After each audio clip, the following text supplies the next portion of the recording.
Thank you for such a marvelous introduction. I am truly touched by your kind words. It's wonderful to be here today at the University of Wisconsin. I always look forward to visiting the campus and seeing the students, and I'm excited to be your speaker this evening. When I heard that Ellie Roerdance was last year's honoree, I knew she would be a tough act to follow. What an amazing role model Ellie has been for so many people. Role models are so important for all of us, and I pondered who had the greatest influence on my life. Clearly, it was my mother, Patricia Vaughn Swanke. She was born at home in Burnhamwood, Wisconsin. At age 13, she helped raise her three brothers when her mother died, put herself through nursing school, joined the Army during the Korean War, and served at Tokyo General Hospital. Working in the operating rooms at Tokyo General Hospital had a profound impact on her life and her points of view on life. There were two pearls of wisdom she impressed upon me when I was growing up. The first is, live each day as if it is your last. Live in the now. Stay in the now. My mother can get more done in the course of a day than anyone I know.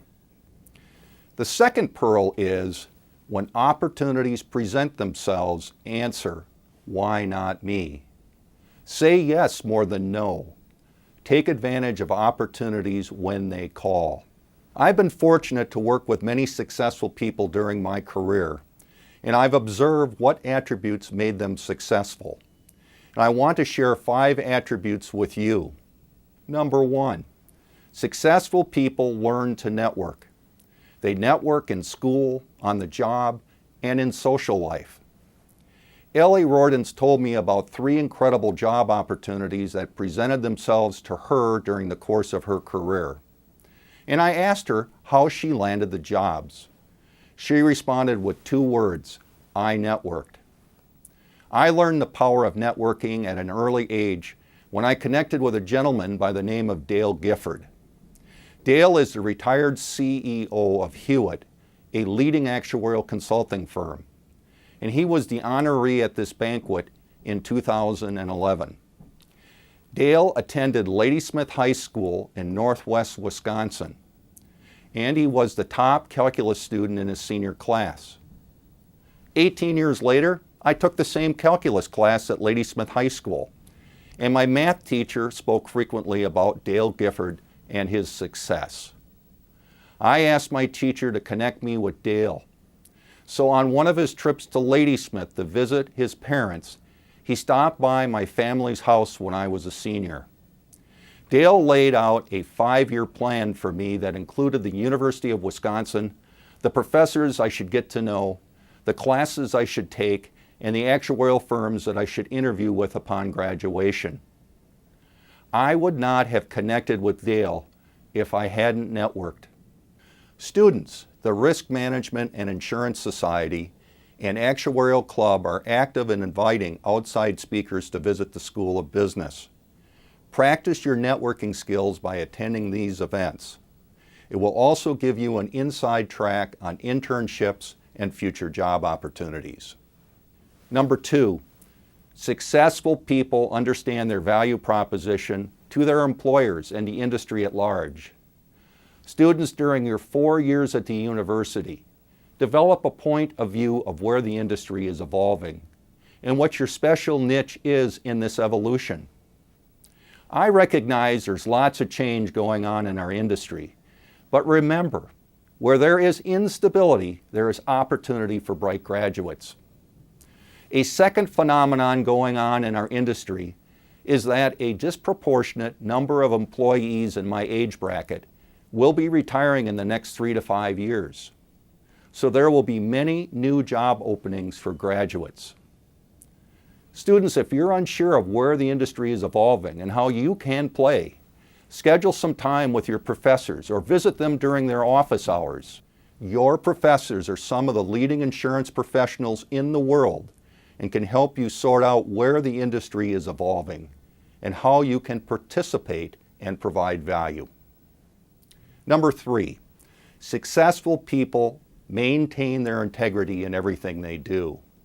Strive for moral, social, and intellectual excellence. Remember, your reputation is precious and you need to protect it. This is particularly important in this era of the internet.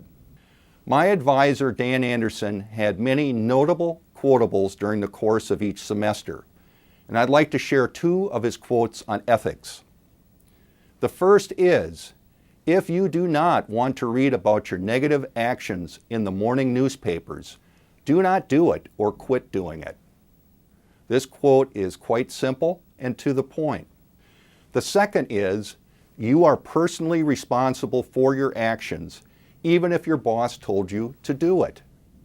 Dan always shared the story of the WorldCom financial collapse and how the young subordinate followed the instructions of his boss when he knew it was wrong.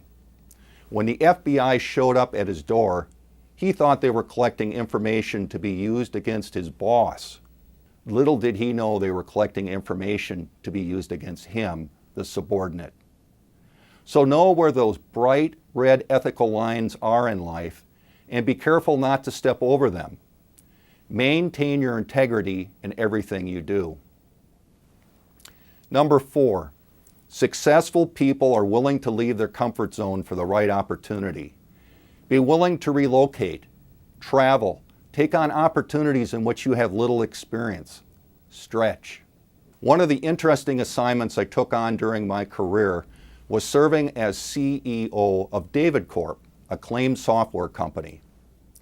David was a subsidiary of the Wyatt Company and burning up $1 million of cash on a monthly basis.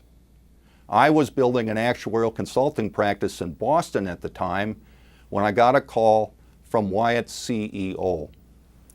He asked if I would take on a special assignment to stop the bleeding, convert the software from a DOS operating environment to Windows, and spin the company off for sale. It meant that I would need to commute from Boston to San Francisco each week. Also, I knew little about the software business, but I surrounded myself with smart people and we accomplished all our goals. The point is, this special assignment was one of the most satisfying experiences of my career, but it would not have happened if I hadn't said yes and left my comfort zone. Number 5, the last attribute of successful people is that they have fun. I have observed that people who enjoy their jobs are more creative and passionate about what they are doing. For me, I have always tried to work my job into a hobby. When the job felt less of a hobby, I changed something. Fortunately, another door of opportunity opened up for me at Willis Towers Watson, and I stepped through the door. If you are not having fun, it is important for you to change something. Look for an internal transfer, change companies, change majors, change careers, go back to graduate school. Life is too precious to not have fun. I want to close by first acknowledging the University of Wisconsin and the School of Business. Wisconsin is a premier university and it gave me a platform to succeed. I want to thank my advisor and professor, Dan Anderson, and all the professors who contributed to my education. I will be forever grateful. I want to thank Professor Joan Schmidt, who is my mentor, role model, and friend. You're amazing.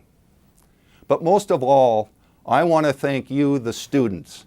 There wouldn't be a University of Wisconsin without you.